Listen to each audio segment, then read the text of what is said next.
It's the Caprio, he dapping hard and goes. The master funk, the slap a skunk. Shit that always stunk. Capper hard to slap, I might as well kiss and tell. That's the hell I'm sleeping in. The den, might as well. Rolling. I'm voting for Diddy Combs. I don't know about you. Yeah. He's got some bright ideas. I'm voting for Diddy Kong, writing that in. Yeah, what's Diddy Kong in all of this? What does he Yeah. have to say? His name's getting thrown in the mud. Have you guys been seeing this new Mario Party Jamboree that's coming out? No. Diddy This is our Party? sponsor. Diddy parties? Mario parties? What was going on at those Mario parties, bro? Yoshi was his tongue. He The was doing CEO something. of Nintendo has been really quiet. I think he's dead. Yeah, I think he was just like some guy obsessed with bugs, right? What? Or no, that was the guy who came up with Pokemon. He collected bugs and kept them in his That's awesome. garage. Like, just think how legendary that is.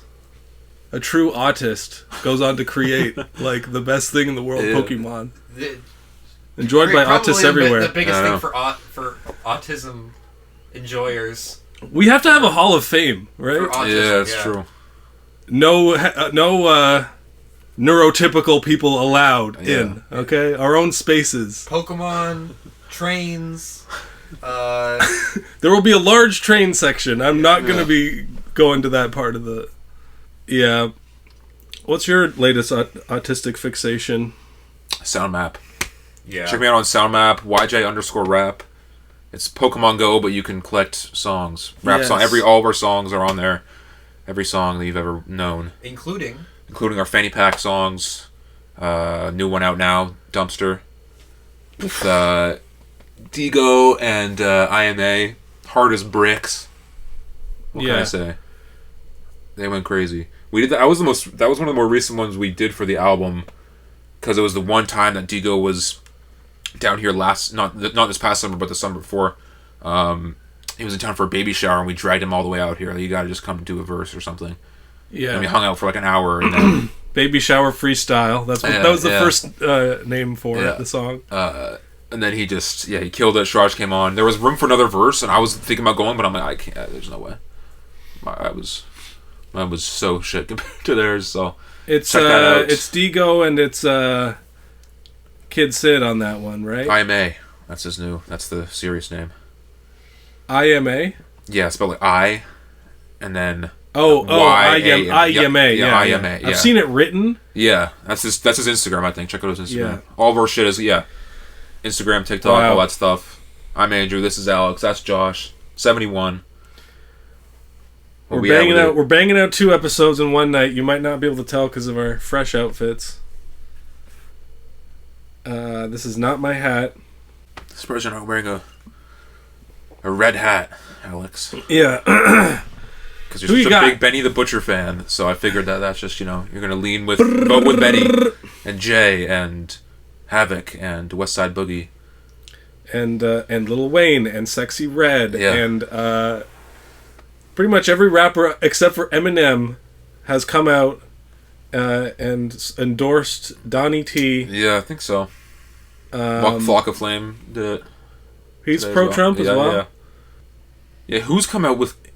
Cardi B was with Kamala. Kid Rock was Eminem pro-Trump. was with Kamala. Kid Rock, Yeah, so it's Cardi B and it's Eminem. Versus everyone else. Oh, boy. Maybe that could be the new power couple in hip-hop. Now that the Offset. That's true. And, I know Bonnie Bear is pro Kamala. He played at a rally. Yeah. Oh, well, that's going to definitely turn the tide. He played at the... It's going to turn for Wisconsin for sure. Yeah.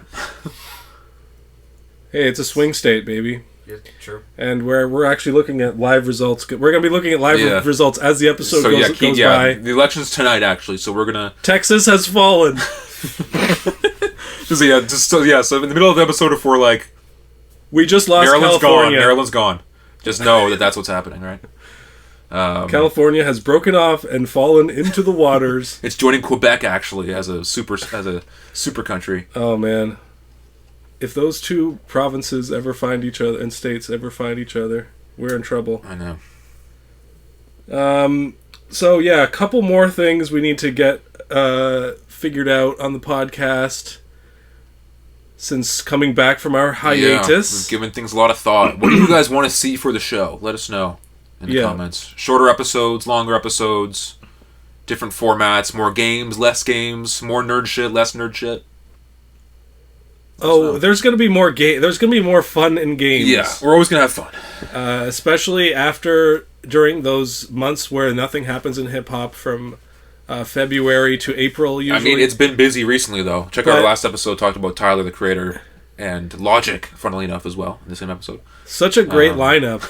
Yeah, and stay tuned for more hip hop discussions very soon.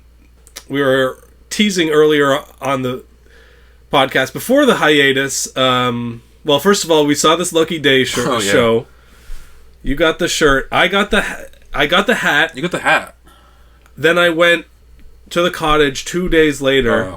Wore the hat every day there. Yeah. And have not been able to find it back since. Gone. Yeah, it's gone. I think it made it back here. Right. But it's disappeared into some kind of void. This keeps happening at my house right now. Like, things are just disappearing and they're gone. I think Dal is throwing out some of your stuff. Yeah. It's like, this hat's ugly. Get out of here. It was a cool hat, though. I have a much uglier hat. Like that toque I was wearing in the episode before. If she was going to throw anything out, it would be that one. True. But yeah. No, we kid. But yeah, we were teasing that we wanted to maybe do... Last year we did a rapper showcase with Joe Jazz, who we've had on a few times, same with Rick Indigo. And we wanted to do more of that kind of style stuff, and we want to focus in our fucking neck of the woods in Hamilton, Ontario. So if you're an artist out there looking to have some fun with us on the pod, no Diddy, saying that right now, and just, you know, because we can't guarantee that we're not putting them on. But if you want a showcase, we're putting them on. I mean, put you on blast if anything. Even if you suck, still hit our email. I mean, all the rappers we've talked to on this show have been great rappers that should be like miles ahead career wise, but it's hard to make it as a rapper. So there's so many great rappers that just aren't going to ever get the spotlight, and it's a good refresher talking to people more on our level than all this stuff going on in Los Angeles and New York City. Yeah. Or even people not on our level who are punching down to be on the show. Yeah. Just do it anyway. And we're also looking for R&B acts, you know, like singer-song, you know, and just anything, right, that has a hip-hop adjacent, even if you're inspired by some hip-hop shit, but make fucking, you know, Mac Miller Circles type stuff. Still, it'll be dope. Like, and we know some people that are making interesting music around our area, and we're gonna try those first. Expand our horizons a little bit. So hit us up. We're gonna put this video. We're gonna hack into the highway, like where it says traffic updates, and it's gonna just be a clip. This clip taken out of context, no sound. Yeah.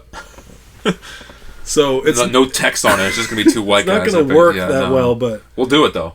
That's how you know we care. But there is a scene here.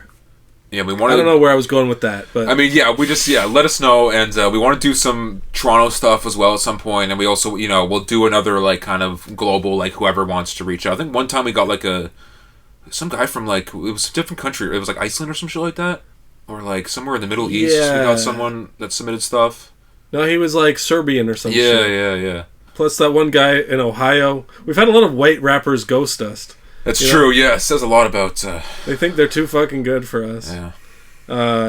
Was he the one that ghosted us? What was his name? Caleb Scalzo. So, yeah. And then there was that old lady rapper who... Oh, yeah, Mandy Mayhem or something? That was a trip, man. That was a whole... We could have been huge. We were planning out that whole thing. She has, like, you know, a good amount of followers, millions of views, and we were like, okay, how do we interview someone that we dislike her music? Like, it's, you know... So it's like, it was tough to figure that out, and then they kind of ghosted us. So we're like, you know what? They probably watched our show. No, we turned them down. Okay. Yeah, you're right. 2 weeks later, she's on the Danny Brown show. That's true. That was crazy. I was gobsmacked. Yeah, I watched that episode too. Yeah, it was fine. Yeah. Fine. Nice. You should see this guy's chicken scratch. I've never been able to read your writing. It's gonna be tough. I think I had good handwriting when I was a kid, or at least better than it is now, because I haven't written shit in fucking years out of school. Yeah, because you're kind of like Wayne. You just go off the top, right? Oh yeah, all the time. So Toronto's own is back at it. Mustafa, singer-songwriter, kind of a folk artist. Really not a rapper whatsoever. Kind of an R&B artist. There's hints for sure. If you don't know him, he had a album When Smoke Rises a few years ago that I got into. Had Sampha on it. Shout out Exclaim. Independent fucking Toronto magazine. Local music. Yes, sir. And since then he's been actually I think I was reading his Wikipedia, he wrote a Jonas Brothers song. Yeah, I saw that as well. And there was some other like he wrote a Camila Cabello song. Yeah. Yeah, he's been like plugged in. Yeah, he's been around. But he's also because he's friends with like Dua Lipa and shit and like Snow Allegra and Omar Apollo. Like he's friends with a lot of industry people. Yeah, I think he was on the recent Omar Apollo project. I peeped that feature. It was pretty dope. Yeah, he's a good artist, R&B as well. And him and Daniel Caesar have been like this for the past little bit. He was on Daniel Caesar's last album, song Toronto 2014. So if you like that song, listen to his shit. Listen to this album. It's fucking I think he started to turn some heads on the Metro Boomin project. That was probably like one of the bigger named. But that's kind of why he's like adjacent to hip hop world, but this is a really kind of very folky, modern R&B, kind of cultural music. You might call it. It's because it kind of rides that line, of bringing east to west.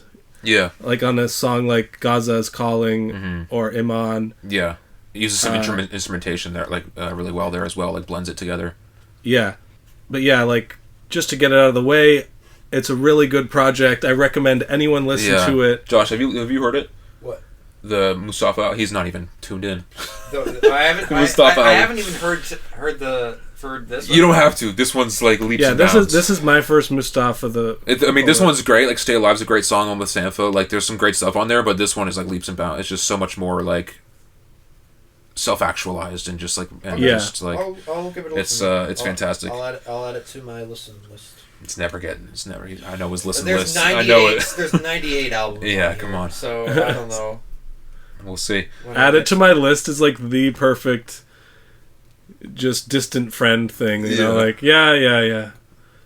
I'll get to it. I want you to stop talking about it. Several years from now. I'll say that I'll do it, but I'm adding it to music board now. Okay, there we go. Yeah, this Mustafa album, I mean, like, what can you say? It's fucking, his vocals are stunning, like, it's just a beautifully written, I think the writing really elevates it. The writing and the production, like, make it its own thing and make it unique in its own way, or else it could just be another, like, singer-songwriter folk album, but, like, because his voice isn't even that, like, expressive or that, like, varied.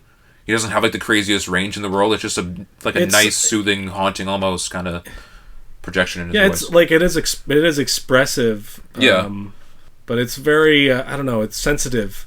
Yeah. He brings a certain sensitivity towards the type of people that he grew up around, like immigrants in Toronto, in this poor part of the neighborhood, and, you know, the element of crime, and, like, he came from, like, rough circumstances, but he brings a real sensitivity to the subject matter, talking about these people he grew up with, people who aren't around anymore, that is sometimes missing elsewhere in the culture about these kinds of people, like not being seen as disposable, or like that they all have to be, you know, hardcore gangster music, like the way that it all comes out like that. Yeah, this is sort of a different, more rootsy, folky kind of perspective on that. Yeah, like real and honest, and just like it's in a different.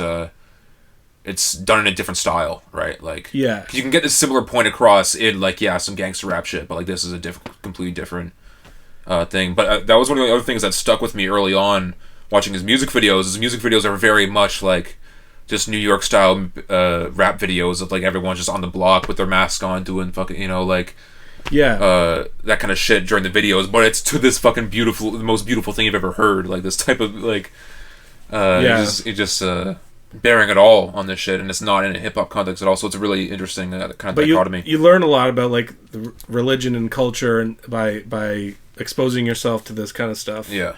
And seeing, you get to peel back the layers of humanity with other people you might not ever meet or, like, really understand what they're all about.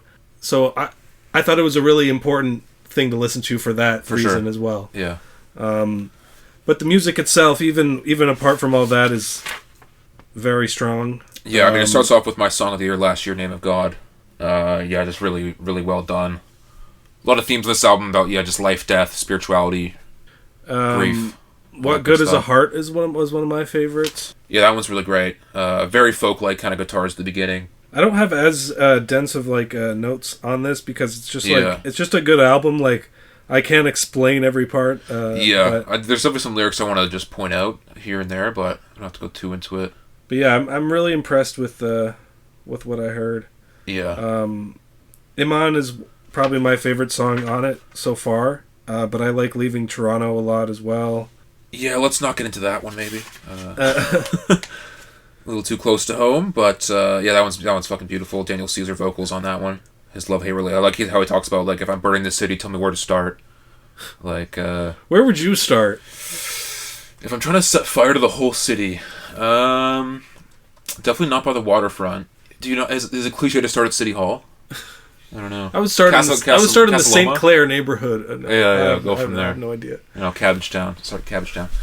I don't even know enough of the city to do this bit. The song Old Life is great, reminiscing of past relationships. Gaza's Calling is a super important song here. But it's also like I was reading into it, is about like this friend he had from Gaza. But it was a friend he had, a neighbor, and he like kind of lost him to a different kind of gang, like a gang affiliated shit. Right. And he's being, yeah, because I remember a lyric about that, about something like, "Oh, we can't have dinner at the same place because of family bloodlines." I think that was in Iman, yeah. Right. He definitely like stands up and talks about Palestine a lot. But I was looking into it, and that he's actually Sudanese, Canadian. Mm-hmm. I think he had a whole Palestine benefit show with, like, I think Earl Sweatshirt was there. Maybe Daniel Caesar was there. A few other big artists were there, which is pretty cool. And I think it was partly for Sudan as well, raising awareness about I think so. What's going on over there. Yeah, What Happened to Muhammad is a powerful track. It's apparently about, again, like a friend, but his brother's name was Muhammad, and he got killed a few years ago. That's why a lot of this album is. It seems like it's cathartic for him to talk about it, because it's so, like, it is a sad record. Like, it's deep and emotional. And it's like heartbreaking record, but it's so it's important, and he has so much like just understanding of everything. Like on the one, I can't remember which song it was. Yeah, I'm leaving Toronto if it ever lets me go, and if they ever kill me, make sure they bury me next to my brother. Make sure my killer has money for a lawyer. Yeah, which is a pretty powerful statement. Like, next to his brother, but also make sure, like, the dude who killed me is, like, good, and, like, you know what I'm saying, like, just the take on he has on humanity. It's is funny really when cool. you read those lyrics. It sounds like a rap lyric. But but it's so he says fucking in the heartbreaking. most beautiful singing voice. It's crazy. Beauty End is another one of my favorite ones about incarceration, regret. Yeah, I'd go through some of these lyrics, but honestly, I'm not going to do it justice. There's some JID vocals. I don't know if you caught that on the SNL song. Yeah, which is another one of my favorites. Claro's on Hope is a Knife as well. Claro, this is an artist I haven't really heard her music. I haven't heard her tunes, really. But she did a song with Freddie Gibbs. Yeah, I saw that. Yeah, she brought Freddie Gibbs up. Imagine you're at a Claro show, you get Freddie Gibbs. Like, you're there with your girlfriend to see Claro, and you're just like, oh my god. And then Freddie Gibbs come out, you're like, oh, what the fuck? Go crazy. All the fellas rush to the... Now, apparently Freddie Gibbs is up there when it comes to showmanship, and, like, he always brings it. I've heard the opposite. I've heard he's fucking blackout drunk half the time, and he just stumbles through his set. I think that might have been a few years ago, though. I think he's maybe he cleaned up his act a little. I think so. I heard that he doesn't show up and do a mic check, though. He just goes. He just shows up and goes for it.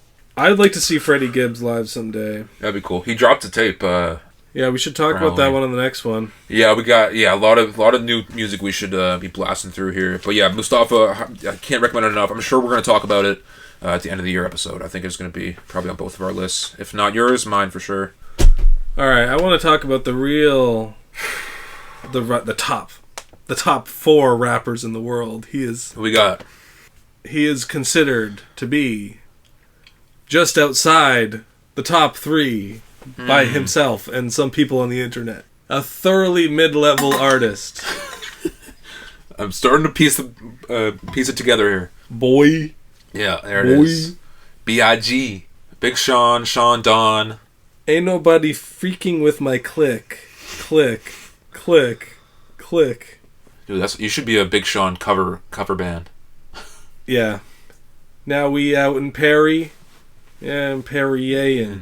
White girls politicking. That's that Kamala Harris. Oh, shit. Let's go. Woo! We're not getting paid off, by the way, by Kamala. Big Sean probably came out and endorsed Kamala. I would think so. Yeah. Yeah. Jhené Aiko's your baby mama. You gotta... She's not gonna get back with you if you don't vote for... She's too spiritual for Trump. Yeah, he's not even the best rapper from his city. But somehow he's number 4. And he's not even the best artist in his family. He got out of 3 people, him, his wife, and his son. Wait, his son raps too? No, in terms of Jhené, I'm talking about Jhené. Oh, okay. Jhené's a better artist than Sean. Right. You know, listen to this album, the song "On Up." He's 9 months old. Water Dasani, his name. Oh, what Dasani? Yeah, Dasani. Named his son after the worst brand of water ever conceived. The last we heard from Big Sean was Detroit 2. Which was an okay... I think that was in both of our top 10s, right? I would say, yeah, like a great... It's probably one of his best albums. Yeah.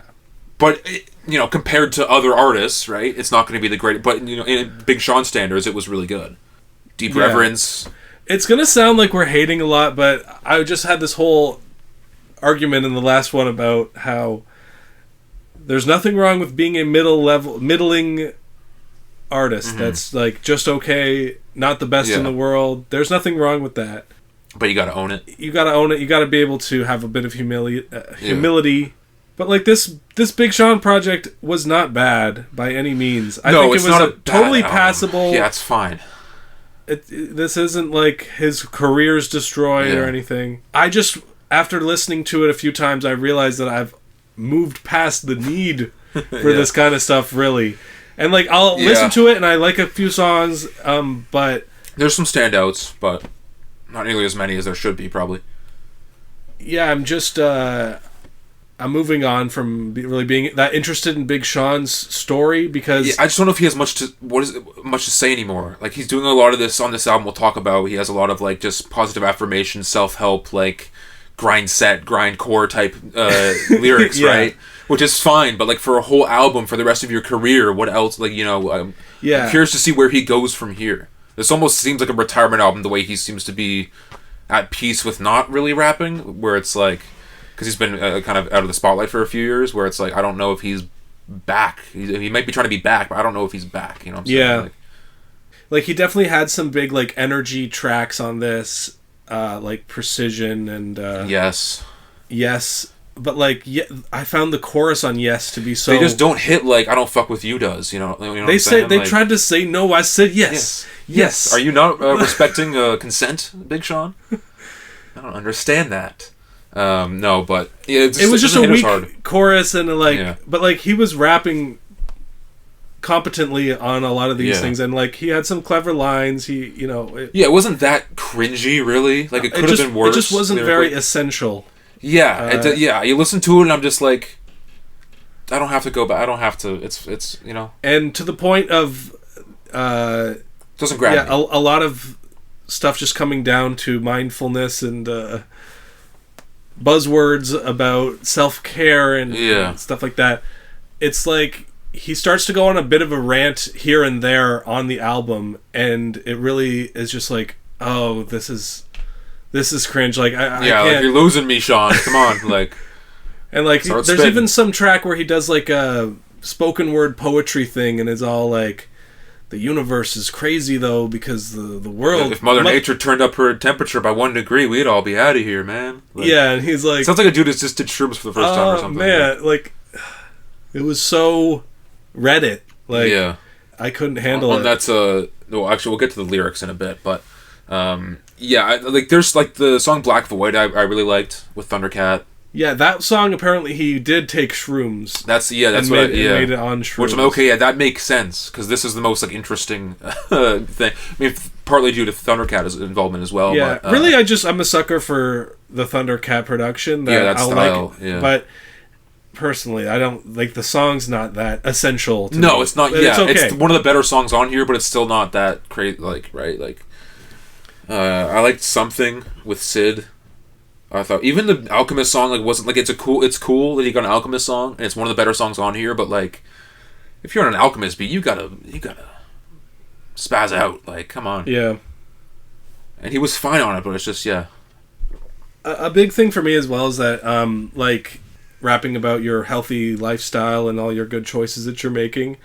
My newfound appreciation for Larry June kind of replaces the need for positivity kind of rap, because like Larry June is just so much better at it. He raps about drinking juice in the morning and going for a run. But it still sounds hard. You're just like, how? Like, it's still fire though. Like, because he has this more of a swagginess about him, whereas Big Sean kind of seems like that nerdy kid in grade 10 or whatever. Yeah, he's like, oh yeah, Big Sean. I forgot about him. Yeah, from like 10 years ago. Yeah. You know, just kind of an afterthought at this point. Yeah, sidebar, this Larry June just dropped a new project recently that I've been getting really into. And I need to peep it still. He jumps into his R&B bag a little bit more. Really? That's cool. Are there any big features on it, or? Let me just look it up. I'm sure Alchemist is involved. There were no features on it. Oh, good. I respect that, you know? Even though I'm a big feature guy, when an artist does no features on an album, I'm like, okay, do your thing. Like, yeah, it's a statement piece almost. Yeah. But Larry June did have a feature on here, by the way. What'd you think of that song? I forget what it was called. It was a pretty Million good Pieces. song. Yeah, not bad. The precision was okay, but the pew pew pew pew pew a pew pew pew pew a is like, bro, I'm at a laser tag right now. What am I? Precision's a good song. Yeah, but he's rapping hard on that. Like it's cool. It's just not that exciting for me, I guess. But I think sometimes like he dips into like the boring vocal effect a little bit too much. It just sounds like he's like lackadaisical, but like also uninterested. Like because Earl has a lackadaisical flow, but still like comes off pretty convincing. But like with Big Sean, it's like it's almost like he's trying less. I don't know. I could just be hating, but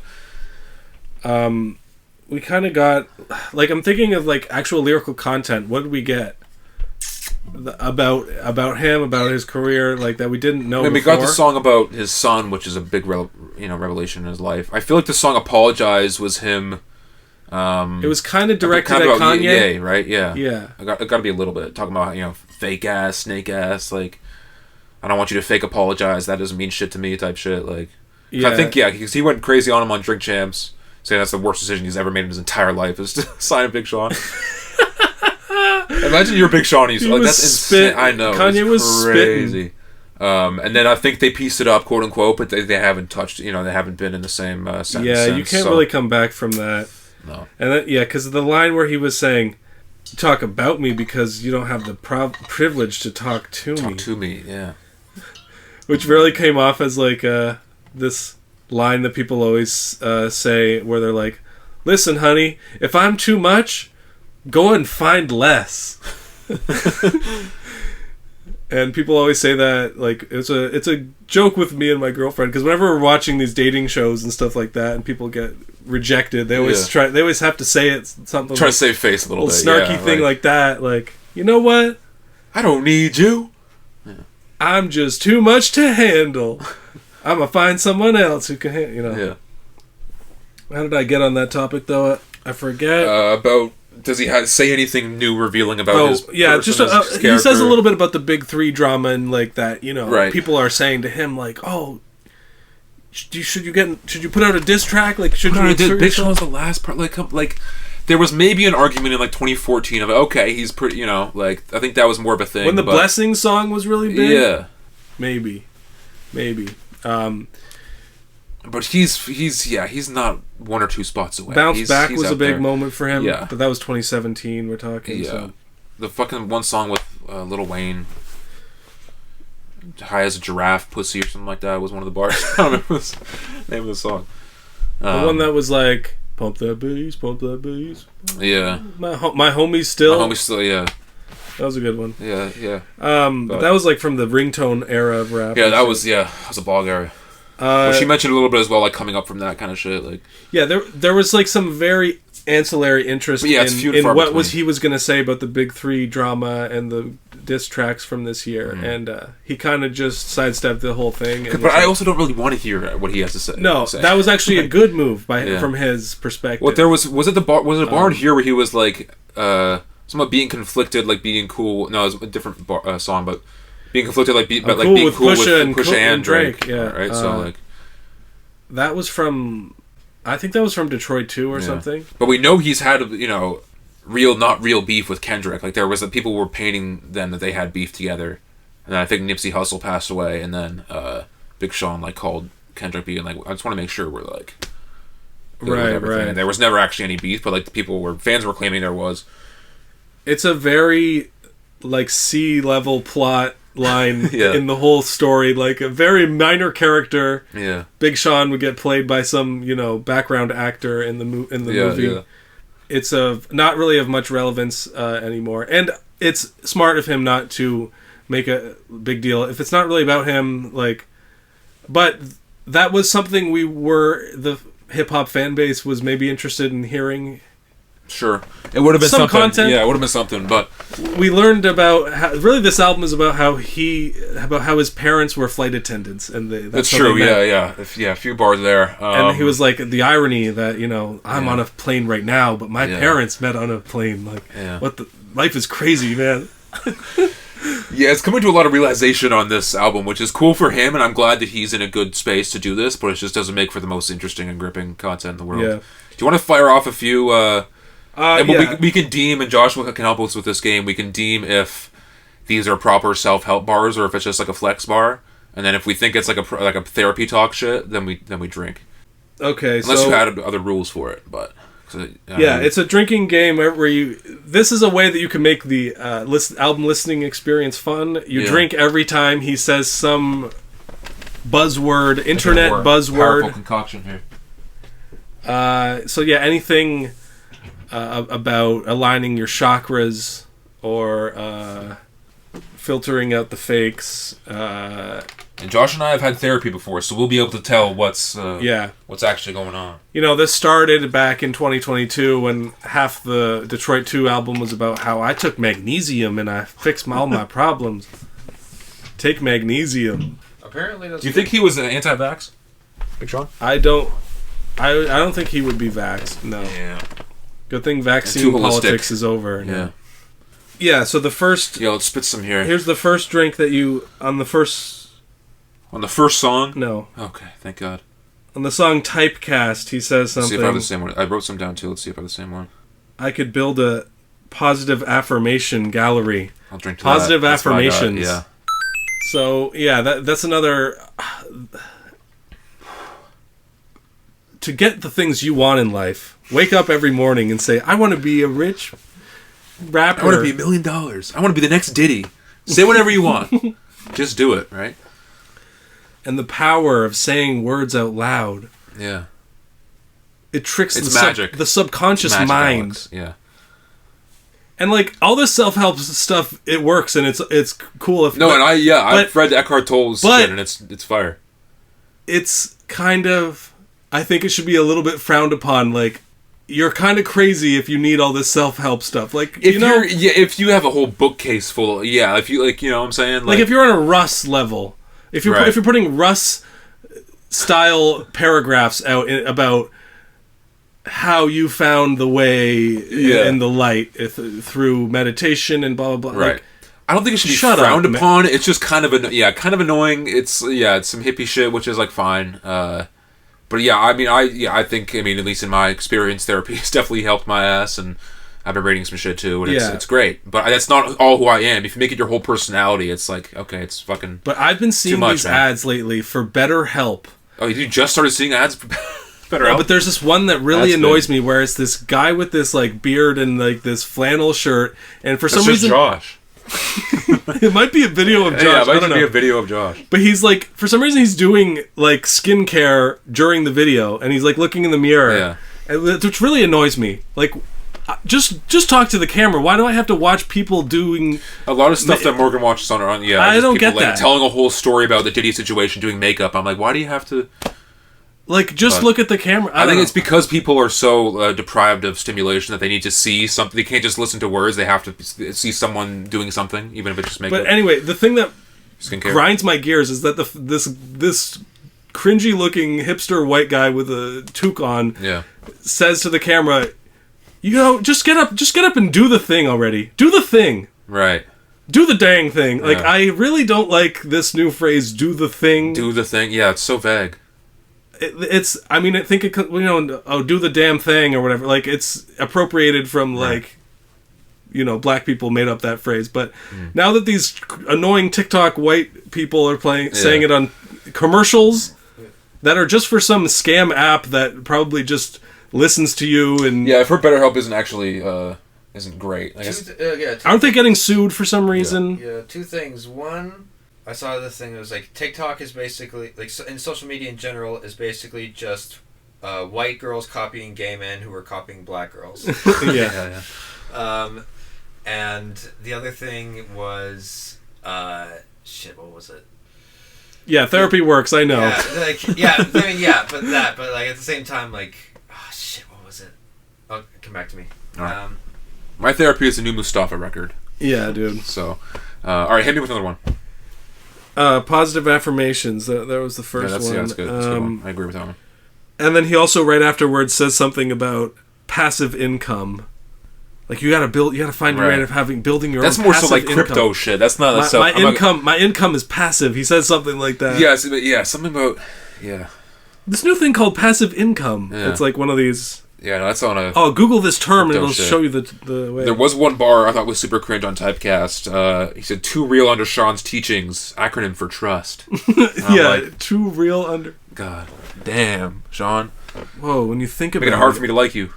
All right, what do you got next? Oh, yeah, the other thing was... All right, Josh. Has the floor. Do the thing. That could be taken very negatively. Yeah, do the thing. Do the thing already! Yeah, shoot up that school. Like... Just do the thing. Just vote for Trump. Do some heroin. That's the chain of where slang terms end up. Eventually, it ends up with ghosts and demons, and they're in your head telling you to do the thing already. Yeah. Do the thing. Do it. The devil on your shoulder is the fucking BetterHelp guy. God damn. So help me. There's a good and a bad BetterHelp. Representative actor. on both sides at all times. We're not sponsored by BetterHelp. I just want to let you know. The next one comes from the song Who You Are, which was... Thoughts on that song in general? It's okay, but it's kind of... There's a line where he says, you a superstar chick, I got a superstar dick. Yeah. Let's fuck around and have a superstar kid. Yeah. Really bad. Yeah, just not... There was the one bar in here, Pussy Fire might have to go no shirt mode. Is this a t-shirt that a 13-year-old would wear? I'm going no shirt mode? No one's ever said that. Unless I'm ignorant. Like, that's some 13-year-old level fucking... Yeah, Pussy Fire going no shirt mode. Pussy was so fire, all I got was this lame t-shirt that I took off. Oh, man. Alright, so what's the bar on that song? There was a line about... you're the one that they got up on their mood board. Mood board. I'll drink to the mood board. They were teaching us mood boards in fucking college. Really? Not mood boards, but like almost vision boards for your project of like taking stuff that you like photo wise, like taking stuff that you want to use as inspiration. Yeah, no, mood boards are kind of cool for some Pinterest inspo. You know, I just don't have any cork around. I just don't have cork access. You're corked out. I'm corked out all the time. The next one is on the song Yes. The payment is in ETH. Yeah, Ethereum or whatever. Yeah. So Bitcoin, this is... Yeah. I'm going to drink to the crypto shit. I'm drinking the self-help. Okay. The song Apologize, which was actually a decent song. I liked, but it was full of buzzwords from holding people accountable, which is that's the big accountability, the world, and giving space. People need their space. That's pretty much entered. That's a universal. but it still counts. Hey, I'll drink to it. It gets worse. Obviously, The Rock had his part on this album, which felt so forced to me. Like it just it sounded like he called him called 19 times for a favor. Like, Rock, can you please? I gotta record. I gotta get you for this shit. Like, and he jokes about how his baby's gonna be as taller than Kevin Hart or some shit. Like, it was just like, man, I'm just sick of the fucking Rock though. We just saw that ad for the Chris Evans Rock Christmas movie. It looks like fucking. He's like the last leading man in Hollywood who hasn't been canceled. If the Rock allegations come out, yeah, true. Robert Pattinson. Yeah, I love how he said something in that phone call about how like, oh, I just heard you got a new baby. That's definitely going to be increasing your inspired points. Like he broke it down in some way that was like very gym culture kind of guy. Like, it'll be definitely increasing your motivation, your stats and are gonna be up, your inspiration is going to be out through the roof. Yeah, the inspiration levels. So it's like he's talking about this baby as if it's some kind of power up that some sort of steroid he can take, and not an actual human being that you have to raise. I mean, I will say about the song "On Up," like it's a cute song. The video is cute as well. I don't know if you saw the video. It was like the camera's the POV of the baby. It was pretty creative as well. It was cool. In that one, he actually references something called the 4 Agreements. What do you say? Number 3? Are you getting another beer? Oh, I got the 4 Agreements. Oh, you have it. Yes. What the? So what did he say? What did he say the third one was? What do you mean? He said on the lyric is I don't assume is number 3 of the 4 Agreements. Let's see if he's making shit up.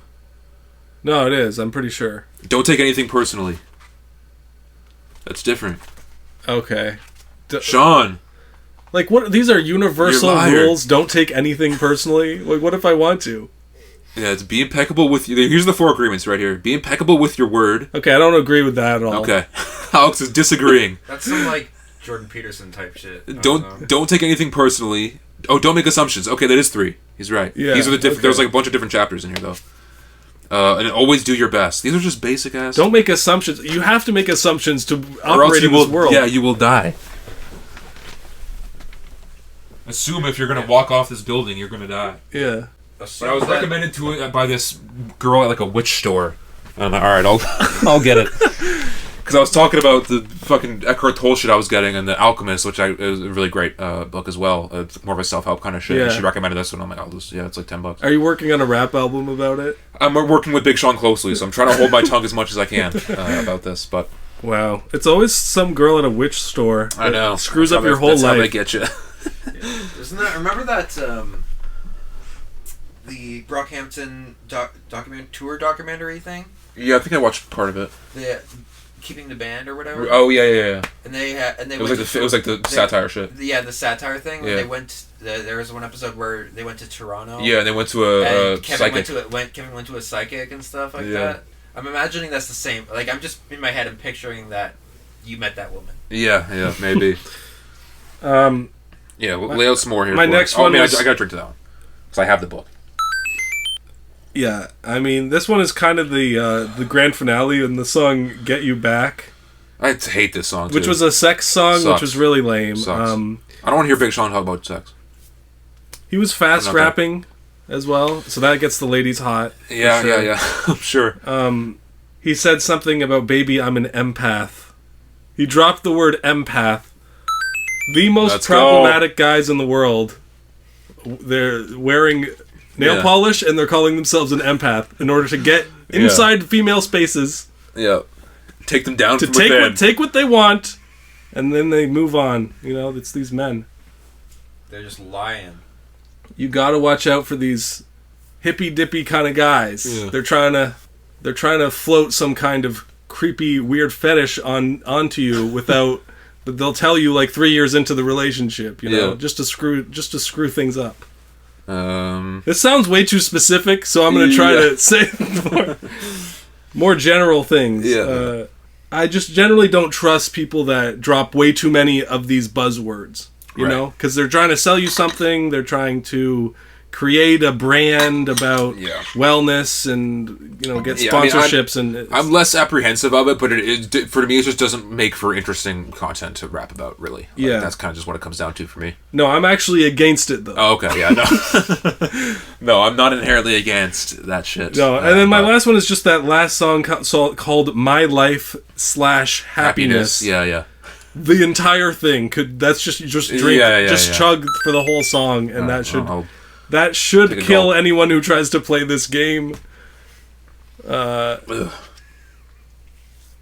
you're just like mixing like it's brisk and fucking Canadian club. Whoa, yes sir. Hurting. Hard times are coming. Yes sir. I do want to say these next two bars before we wrap it up. He says, "You can maybe drink to this as well. The clearer you are, the closer you are to the clairvoyant." I'm like, this is some fucking. This is something. This is. That was from his little poem. This is the poem he had. Yeah. It's like clear avoid. Oh, but they rather see you clear avoiding. Clear avoiding. Yeah. Wow, it's like you're seeing. It's like he's the greatest rapper of all time or something. It's crazy. It's like you're seeing the other side of life. That's enough for Big Sean. Yeah. We don't need to do any more Big Sean. Let's just say our minds were blown. Yeah. And that's putting it lightly. I'll never be the same. Yeah. All right, where are you leading us to next, buddy? We should... Buddy boy. We kind of brought up The God, Ye, a second ago, so we might as well get this one out of the way. This happened... This is a long time ago. Yeah. It feels like a year But ago. I didn't listen to it until like a month and a half later because it kept updating. They kept changing it and updating it and taking it apart. So I'm just like, I'm not even going to touch this unfinished piece of shit until it's fucking finished, until they stop updating it. And I listened to it, and I heard it once when it came out. Completely forgot that it even existed until like a few weeks ago. Yeah, and then I was like, "Oh yeah, Vultures 2." Gave it one more go through. Yeah, it's not a very good album in my opinion. No, I mean, from my perspective, here's where I came at it with. Everyone was clowning it so hard when it first came out. They were like, "This is dog shit. This is the worst. This is everything like that." And this was in the peak of the whole nitrous. That's thing. A whole. He's been through some shit. Yeah, there was. So everyone was like, "This is proof that he's mentally hooked him on some nitrous and fucked up his brain." Yeah. So like it was during a dark period for news about Kanye. I think him and Bianca are divorced now. Or I heard a rumor he's out in Japan just solo working on an album called Bully. So.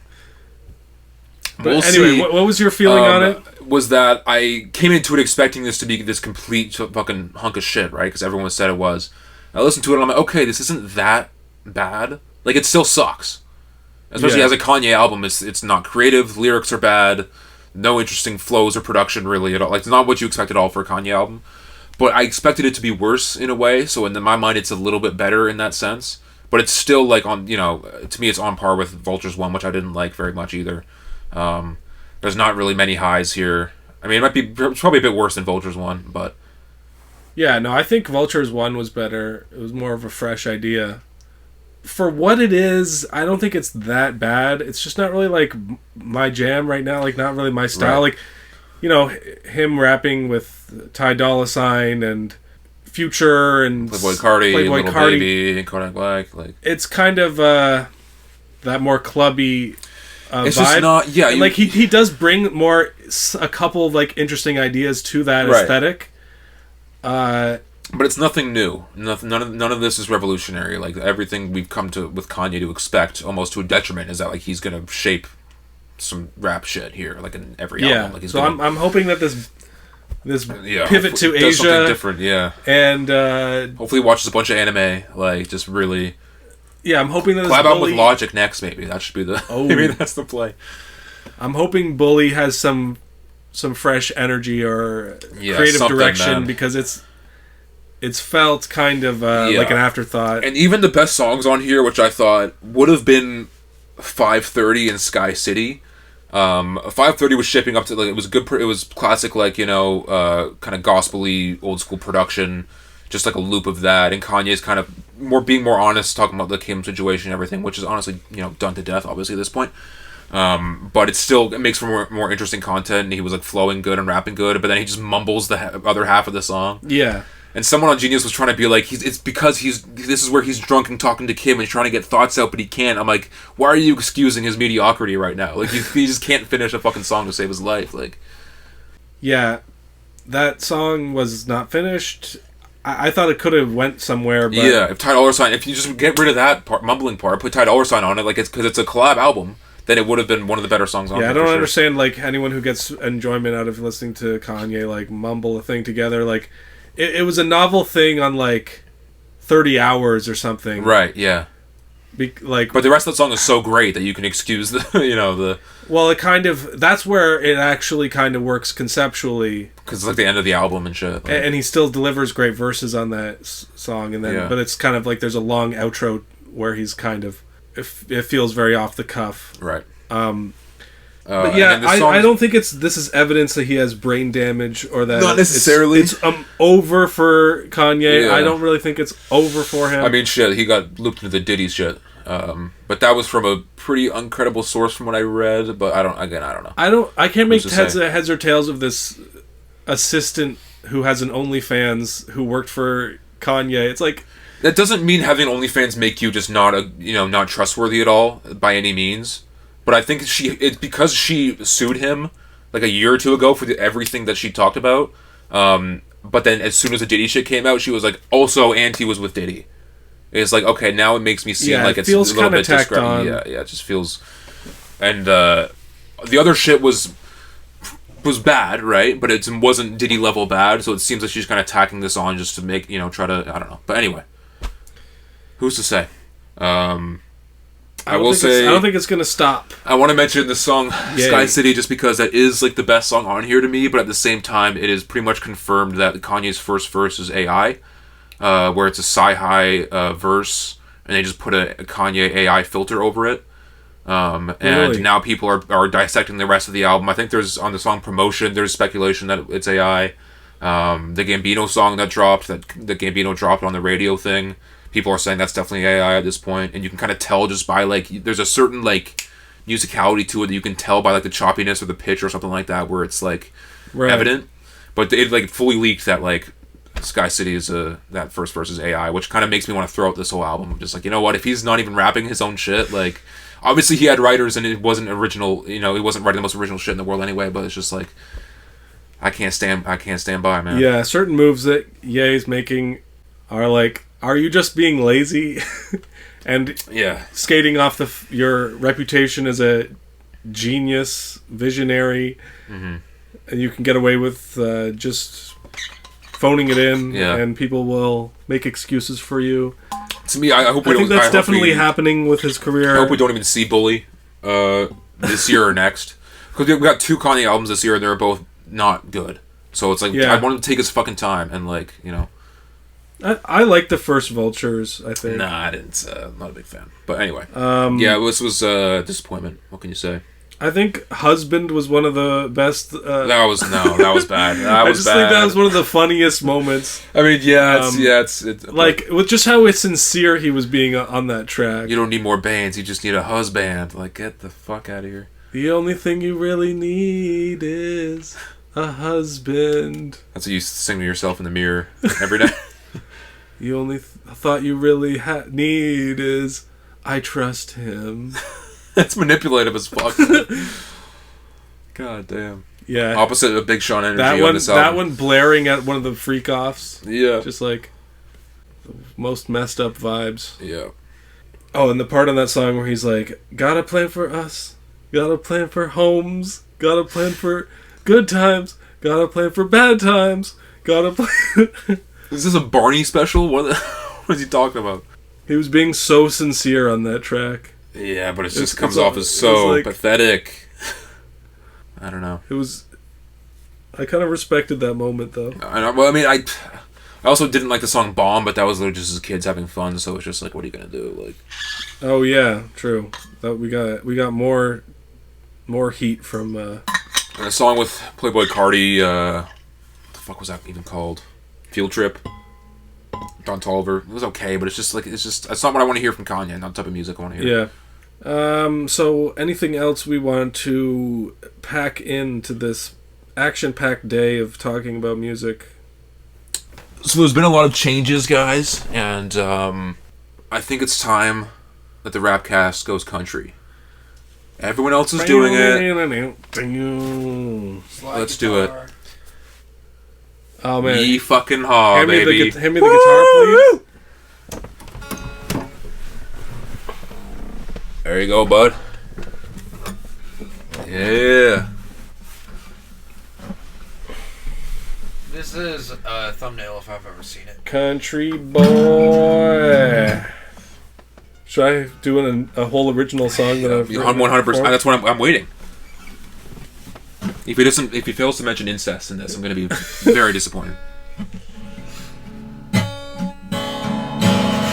It's so out of tune. Oh my god. It's a 12 string. It's a 12 string that's out of tune. That's atrocious. Got a 12 string. And it's out of tune. I'm straight from Saskatoon. I'm from Saskatoon. And I'm smashing poon. Whoa. I'll be seeing you soon. Oh, country moon. Oh, country moon. Now I'm drunk driving. Dahlia's been listening to this country folky kind of artist named Zach Bryan. All these Zach Browns, get the fuck. I don't give a shit, man. Stop being named Zach. I don't want to hear it. It's an Ian thing from last episode. Not trying to make these Zachs famous. Zach and Ian present the direction music is going in. Oh boy. And he's just like got really big off of TikTok, and like I think the music is okay. But like one of the songs was like, "She's an Oklahoma smoke show." He's an asshole from back home. Yeah. And it's all about, all the cliches. Like, it's the most cliche genre of music. Which is why we're talking about the most cliche album of the year is the Post Malone album. Yes. Because what can you really say, It sounds like country. It's country. I'm sure for a country album it's fine. But even so, it's just I thought it was absolutely despicable. I don't think it's I mean, there's maybe two songs that I think are okay. These are at least like catchy, maybe. The Morgan Wallen one was the biggest hit song this year, which I kind of liked for a second, and then it got overplayed like shit, and then I couldn't do it. And for context, like I listened to this album dropped when I was in North Carolina, right? The fucking dirty South, right? Freaking hot on a summer vacation with my girlfriend and her family, and it was a hootin' time. And on the road trip back, Post Malone just dropped. We're listening. It's going to be the vibe the whole ride. And that's so. If I came out of this trip not liking this album, like that's the perfect circumstances to like this Post Malone country album. Yeah. And you've been listening to the Post Malone albums, ever since Beer Bongs and Bentleys. Yes, sir. And it was just background music. It was nothing. It was. Yeah. The reason why it really disgusted me was just how all out corporate America. Yeah. He got all of the typical features you would think like it wasn't just he was dipping his toe into country music. He was like, no, we're fully whoring this out in every possible way. We're getting every name. Yeah, Dolly Parton. We're getting slide guitar on every song. We're getting the entire city of Nashville. Yeah. They passed him around Nashville like a bag of Oreos. He's probably going to have his own club in the metropolitan section of the... Because that's what I heard. Jelly Roll, country rap star. Yeah, he's on this album as well. He's also opening up his own bar in Nashville now. We got to go. We should do that. We should do a trip. Rapcast road trip? Rap trip to Nashville. Rapcast trip to Nashville. That'd be crazy. And this album is, with the deluxe, this album is 27 songs long. And by the way, it's the same song. It's all the same song. The only different song, kind of, is Mexico, which is a bit more fun. A little bit more just, different. And it's, again, an hour and a half long. I'd rather listen to the Sandy Cheeks Texas song than fucking any of this shit. Wish I was back in Texas. If you did a cover of that, I would like that, I think. The ocean's no place for a squirrel. Tim McGraw, Hank Williams Jr., Blake Shelton. Like every song is a feature. Brad Paisley, Luke Combs, Jelly Roll, Jelly Roll's my man. That was the best, shittiest song I've ever heard. The song is called "Losers," and it's about the freaks, the weirdos, the like. Whenever you're hearing those songs, like, and you consider yourself to be a loser or a freak or a weirdo, like, how do you not feel slighted by a song like this? Exactly. You know, like if Post Malone and Jelly Roll are also losers, and you're in a club with them. Right. Like, what does that say about you? You know, like, I don't... Maybe I'm getting too intellectual with this, but... I mean, they're both not losers. They're fucking killing it. No, they're clearly not. Yeah, so it's just, it seems... That's the thing with this album. It's just so, like, it's so, like, just trying to pander to, like, lower class than they are. Of just, like, it's trying to be all this, like, all this fucking dirty pickup trucks we have to drive around and all these fucking, like... No, Post Malone, you're not doing that. You're not going to the fucking Mudfest. You're not doing any of this fucking... You're not going ATV riding in the fucking... Like, you're not doing any of this shit. Bo Burnham summed it up so perfectly in that special of his country song. Oh, yeah. You know that song? It's so on point. Like, it's so, like, hit the nail. Well, just country music is just one of the more formulaic, just hit all the notes type of genres. Well, it's like the whole middle part of the country needs to have their own, like, culture that speaks to them and their small town life. And I was feeling that small town vibes when I was down in North Carolina, but it did not. Just went right fucking... Yeah, because I've always thought it was weird how, like, country music is something centered in the American South, but... Up here, you know, you take the road. It's the north. Take the road down into the slightly rural part of the town, and now suddenly it's all country music. Yeah, it's the biggest genre in the world, or I don't know if it's the biggest, but like Beyonce's doing a country album, like everyone's doing country. Chappell Roan's doing country, Alex. You don't understand. So it's not even really about rural versus urban. It's like a whole worldwide thing, but it's centered in the American South, which has always been foreign and alien to me. Yeah, I don't talk with a drawl or, you know, I'm a nice educated man from the city. I'm a city boy.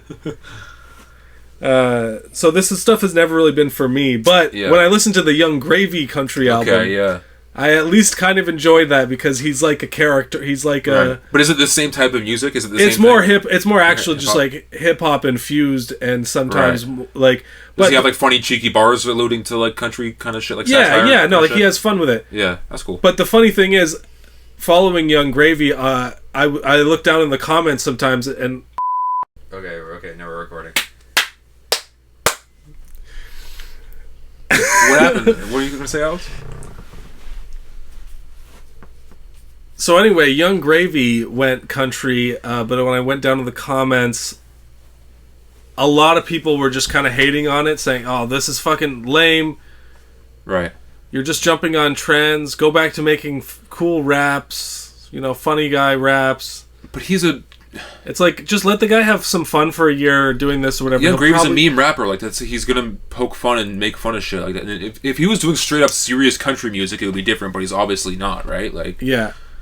Then you have Jelly Roll, the other new country, but that's almost more like emo country, like MGK wave. Yeah. But I can be honest with you. I've never heard Jelly Roll rap, so I've never heard him before. The country shit. No idea what it sounds like. He's got a really annoying voice. I think he popped off because he went on like America's Got Talent, and they were like, "Oh, really? Wow, this fat guy, he was in jail. He's got face tattoos, but he's got the voice of an angel." Yeah. Damn. Or maybe it was The Voice or something. Right. You know, it doesn't matter. Who the fuck knows? Yeah. I think Azalea Banks was getting into a feud with him recently. That's good. So that's good stuff. That's always good news. So, you know, maybe the Rapcast will go country one of these days, but I mean, we call it the Cuntcast, right? The Cuntcast. Yeah, Countrycast, Cuntcast. Were there any other things from that Post Malone album that jumped out at you? The song... Not at all. The song Guy for That. Yeah, such a... It's always like... I got a guy for that. Yeah, you do, Post Malone. You have an assistant. I got a guy for that. You don't have a fucking... But I don't have a guy to fix my broken heart. Yeah, you don't have some guy to get you fucking free rims on your fucking car. Like, you have a guy to... Yeah. Get you the most expensive Magic the Gathering card that's ever existed. That's what he's into. Yeah, that's more like something Logan Paul would do. Yeah. All right, now the real podcast begins. Talking about Mr. Beast and Logan Paul's. Let's go.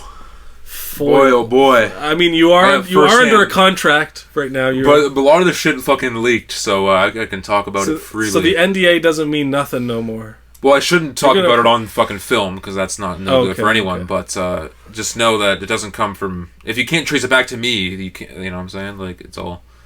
Yeah, you're a gray man. You're not... Just know that... You're off the books. Know that I worked on the Mr. Beast show for a few days, and things happened, so that's all I'll say. But he's been in hot water for... And thoughts and prayers to everyone that was affected. Yeah, who found mold in their lunchly shit. Yes. KSI was involved with that too. Imagine buying some lunch product for your fucking kid from YouTubers because a YouTuber put their face on it.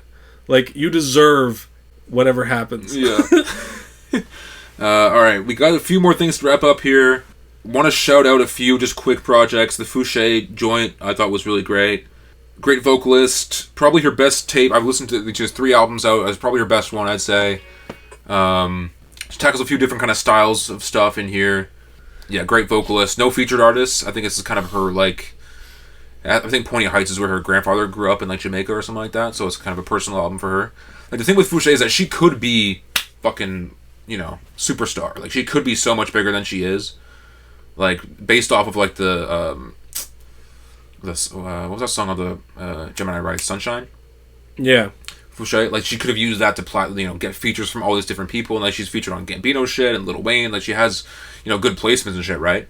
And she could have got some big features for this, but she chooses to kind of just do her own thing, which I gotta respect. Yeah, she's not chasing hits really. I gave it a listen, and it was definitely a good album. Yeah, I like the song "War" that she did. Yeah, "War" is good. "Do You Have a Soul" is one of my favorites. "Feel Like Home." Nothing like I've listened to it maybe 2 or 3 times. Nothing has really completely grabbed me and like you know really.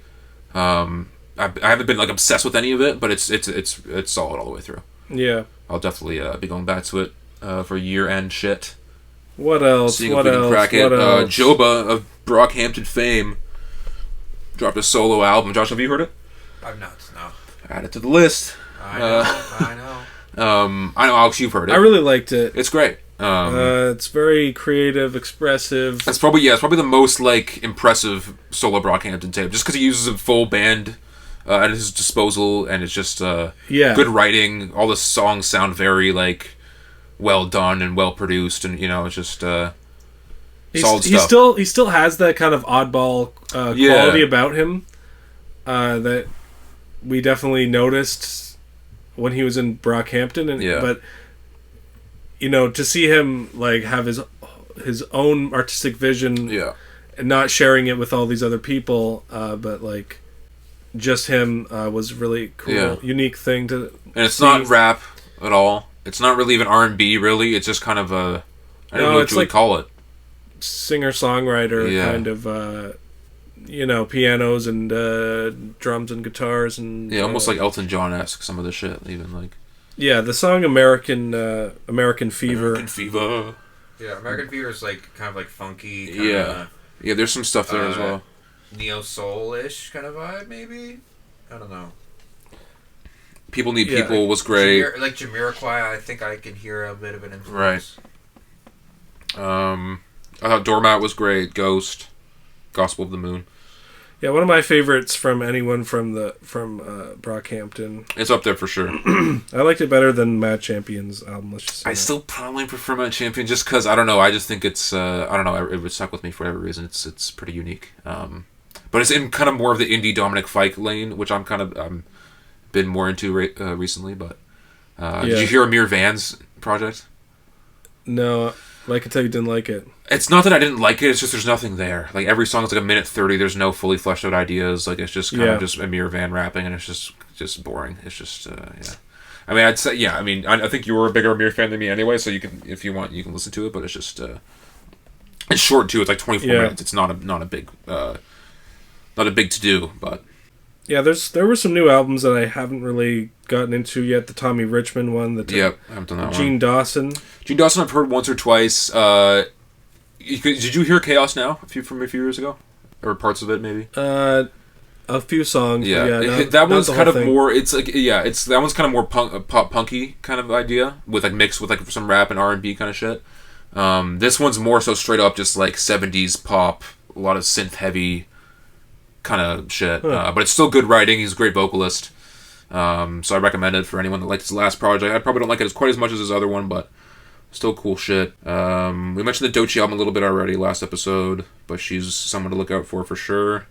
And I guess the Action Bronson album, we haven't talked about that, but what can you say? It's an Action Bronson album. It's what you would want. Production-wise, lyric-wise. Sorry, I was looking at my phone. I'm losing you guys. We're losing them. Action Bronson, what'd you think of it? It was great. There you go. You heard it here first. It's Action Bronson. What do you want? Musically, he continues to have fun with it. Yeah. Well, let me double check the doc and make sure. DJ Mustard dropped an album. Thoughts? This is gonna be the clip that we use. This is it. Bueller. It's over. I'm not trying. Rapcast 71. Fuck it. Who cares? Next time you see us might be for the year-end episode extravaganza, so make sure to tune in for that. YouTube, Spotify, Apple. We're gonna get all the algorithms going. Might do a buffer episode in between. Absol is dropping. I'm excited about that. Freddie Gibbs has dropped. Westside Gun has dropped. Earth Gang has dropped. Corday, I think, is dropping soon as well. So it's going to be some good discussion there, I think. Second Tower has hit... damn it. Second Plane has hit the Freddie Gibbs album. We've been podding for fucking 3 hours. Cut us some slack. Give us a break. Listen to Mustafa. Listen to Tyler. All the shit we recommended. We're right about everything. And I'm sorry. For going to the Diddy parties. I know you are, but it's not going to cut it. Okay? You gotta give all my money. I'm gonna Big Sean you. You gotta come at it with some accountability here, Alex, and you gotta write your affirmations down. On a mood board and then burn it. Be an empath. Yeah, be an empath, guys. Wake up. And gals, be an empath.